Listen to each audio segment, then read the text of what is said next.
एक बार फिर राजा विक्रमादित्य बेताल को पेड़ से उतारकर कंधे पर लादकर योगी की ओर बढ़ने लगता है।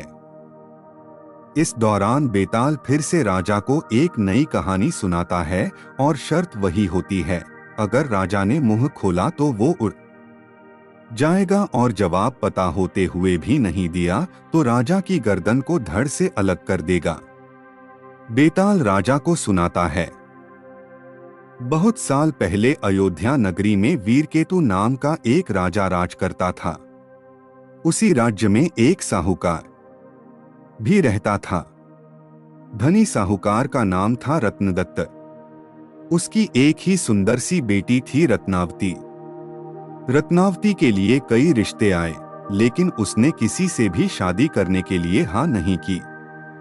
इस वजह से उसके पिता काफी परेशान थे। रत्नावती को सिर्फ सुंदर और धनवान नहीं बल्कि बुद्धिमान और बलवान वर चाहिए था। एक और रत्नावती के पिता अपनी बेटी से परेशान थे। दूसरी ओर नगर में चोरी शुरू होने लगी थी, जिस वजह से रत्नदत्त को हर समय यह डर सताता था कि कहीं उसके घर से चोर सारा धन न लेकर चला जाए। इसी बीच रत्नावती की मुलाकात उस चोर से हो जाती है। रत्नावती को लोगों के घरों से फल तोड़कर खाने में बड़ा आनंद आता था। वह चोर रत्नावती को डोट आम चुराना सिखाता है। वह लड़की उससे बहुत प्रभावित होती है और रोज उससे मिलने लगती है। वक्त के साथ साथ उसे चोर से प्यार हो जाता है। इधर चोर रोज रत्नावती से मिलने के बाद चोरी करने के लिए निकल जाता था। उधर अयोध्या में बढ़ती चोरी से परेशान राजा ने सारे मंत्रियों और पहरेदारों को डांट लगाते हुए कहा, नगर में रोज चोरियां हो रही हैं, लेकिन न तो कोई पहरेदार उसे पकड़ पा रहा है और न ही कोई मंत्री उसे पकड़ने की योजना बना पा रहा है। इसके बाद राजा ने खुद चोर को पकड़ने का फैसला लिया। चोर को पकड़ने के लिए राजा रोज रात को नगर में घूमने लगे। एक दिन राजा ने रात में किसी को घर में कूदते हुए देखा। राजा को शक हुआ तो वह भी उसके पीछे चल पड़े। जैसे ही राजा वहां पहुंचे तो चोर उन्हें देखकर कहने लगा, अरे मुझे तो लगता था कि यहाँ मैं ही एक चोर हूँ।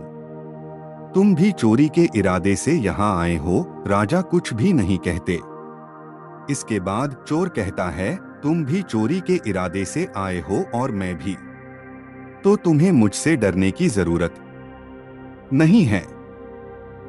तुम एक तरह से मेरे मित्र हो। इसके बाद चोर राजा वीरकेतु को अपने घर चलने का निमंत्रण देता है। चोर का आग्रह सुनकर राजा उसके साथ चले जाते हैं। चोर उन्हें अपनी गुफा में ले जाता है, जहां उसने सारा चोरी का धन छिपा रखा था। राजा वीरकेतु इतना सारा धन और गुफा में मौजूद सुख सुविधाओं को देखकर हैरान रह गए। कुछ देर बाद राजा ने चोर से पूछा, तुमने इतना सारा धन इकट्ठा कर रखा है, तुम्हें चोरी करते हुए डर नहीं लगता? चोर जोर से हंसकर कहता है, राजा की सेना में कोई भी साहसी नहीं है और न ही वो अपने काम को ईमानदारी कर रहे हैं। अगर एक व्यक्ति भी अपना कार्य ईमानदारी से करता तो इतना मुश्किल नहीं होता मुझे पकड़ना।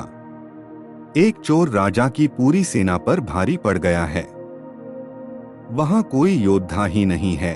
यह सुनते ही राजा ने अपनी तलवार निकाली और चोर से युद्ध करके उसे अपना बंदी बना लिया। चोर हैरान रह गया। उसे कुछ देर बाद समझ आया कि इतनी देर से राजा भेष बदलकर उसके साथ थे। राजा वीरकेतु उसे अपने साथ राजमहल ले जाते हैं और फांसी पर चढ़ाने की सजा सुना देते हैं। जैसे ही इस बात का ऐलान होता है कि चोर पकड़ा गया और उसे फांसी होने वाली है, तो रत्नावती परेशान हो जाती है। उसे पता चल गया था कि राज्य में जो चोरी कर रहा था वही उसे आम चुराना सिखाता था। परेशान होकर रत्नावती अपने पिता रत्नदत्त से कहती है, पिताजी, जिस व्यक्ति को मैं मन ही मन अपना पति मान चुकी हूँ, उसे राजा ने पकड़ लिया है और वो उसे फांसी पर लटकाने वाले हैं। आप कुछ कीजिए। रत्नदत्त को अपनी बेटी की बात समझ ही नहीं आती है। तब वह अपने पिता को चोर और अपनी मुलाकात के बारे में विस्तार से बताती है और कहती है कि वो उसके बिना नहीं रह सकती है। रत्नदत्त अपनी बेटी को समझाने की कोशिश करता है। जब बेटी नहीं मानती है तो वह मजबूर होकर राजा के पास चला जाता है। वह राजा को बताता है कि उसकी बेटी रत्नावती चोर से बहुत प्यार करती है। अगर उसे फांसी हो गई तो वह भी अपने प्राण त्याग देगी। वह व्यापारी अपनी बेटी के खातिर राजा को सोने के सिक्के और चोर द्वारा चुराया गया सारा धन देने का प्रस्ताव रखता है, लेकिन राजा उसकी एक नहीं सुनते। कुछ देर बाद ही राजमहल में रत्नावती पहुंच जाती है। वह भी राजा से आग्रह करती है, लेकिन राजा किसी की नहीं सुनते और जल्लाद से चोर को जल्दी फांसी देने को कह देते हैं। जैसे ही चोर को फांसी होने वाली होती है, वह पहले रोता है और फिर जोर से हंसने लगता है। उस चोर को फांसी होते ही लड़की भी अपने प्राण त्यागने की कोशिश करती है। उसी वक्त आकाशवाणी होती है। भगवान रत्नावती से कहते हैं, हे पुत्री, तुम्हारा प्रेम बहुत पवित्र है। तुम्हारे इस प्यार को देखकर हम बहुत खुश हुए हैं। तुम मांगो जो भी तुम्हें मांगना है। यह सुनकर रत्नावती कहती है, मेरे पिता का कोई बेटा नहीं, आप उन्हें आशीर्वाद दें कि उनके 100 पुत्र हो जाएं। एक बार फिर आकाशवाणी होती है, ऐसा ही होगा, लेकिन तुम कुछ और भी वरदान मांग सकती हो। फिर रत्नावती कहती है, मैं उस चोर से बेहद प्यार करती हूँ, अगर हो सके तो आप उन्हें जीवित कर दीजिए। रत्नावती के वरदान मांगते ही चोर फिर से जीवित हो जाता है। इधर यह सब देखकर राजा बहुत हैरान हो जाते हैं।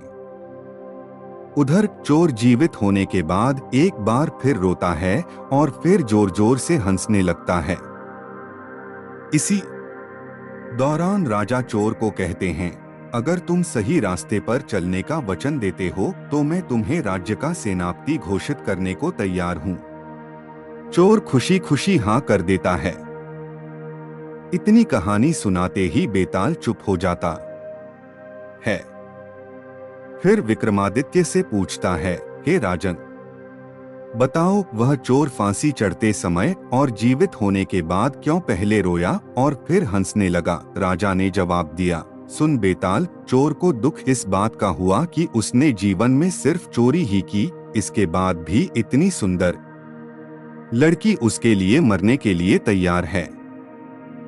फिर हंसा इसलिए क्योंकि उसने सोचा, एक ऐसी लड़की जिससे राजकुमार भी शादी करना चाहते थे, उसे प्यार भी हुआ तो एक चोर से दोबारा जिंदा होने के बाद वो नया जीवन मिलने पर रोया और खुश भगवान के खेल को देखकर हुआ। एक बार फिर सही जवाब मिलने के बाद बेताल उड़कर पेड़ से जा लटका। सच्चाई और मेहनत की राह अपनाकर अपने पिछले बुरे कर्मों को हराया जा सकता है। कहानी से सीख। पहली सीख यह मिलती है कि प्यार में बड़ी ताकत होती है। दूसरी सीख यह है कि जीवन में सही व्यक्ति को चुनने से कई परेशानियों से बचा जा सकता है।